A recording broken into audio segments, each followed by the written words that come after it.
আজকে তোমার সাথে এমন একটা রেসিপি শেয়ার করবো, নতুন একটা রেসিপি, ক্রিসপি চিকেন।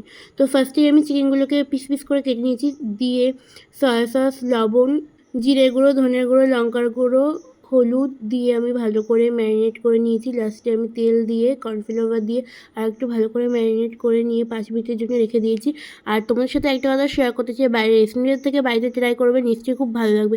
তো চিকেনগুলোকে আমি ভালো করে কোটিং করে নিলাম, করে আমি ভালো করে ভেজে নেব একটু লাল লাল করে, যেন ক্রিস্পি ক্রিস্পি টাইপের হয়। তো পেঁয়াজ, ক্যাপসিকাম, রসুন, লঙ্কা আর একটা বাটির মধ্যে নিয়ে নিয়েছি soya sauce, chilli sauce, ketchup, vinegar, গোলাপ জল দিয়ে ভালো করে মিক্স করে নিয়েছি আর কড়াইতে দিয়ে দিয়েছি। এদিকে লঙ্কা, পেঁয়াজ, ক্যাপসিকাম, রসুন দিয়ে ভালো করে একটু ভেজে নিয়েছি। তো ভাজা হয়ে গেছে, তার উপর দিয়ে দিলাম করে রাখা ওই সসটাকে দিয়ে দিলাম, তার উপর দিয়ে দিলাম লবণ, জল দিয়ে কিছুটা সিদ্ধ হয়ে যাওয়ার পর ওই চিকেনগুলোকে দিয়ে দিলাম। একটু জুসি হয়ে যাওয়ার পর আমি নামিয়ে নিলাম, ডেকোরেশন করে নিলাম। তো ভালো লাগলে আমার ক্ষেত্রে তোমরা কমেন্ট করে জানাও, বাড়িতে ট্রাই করো।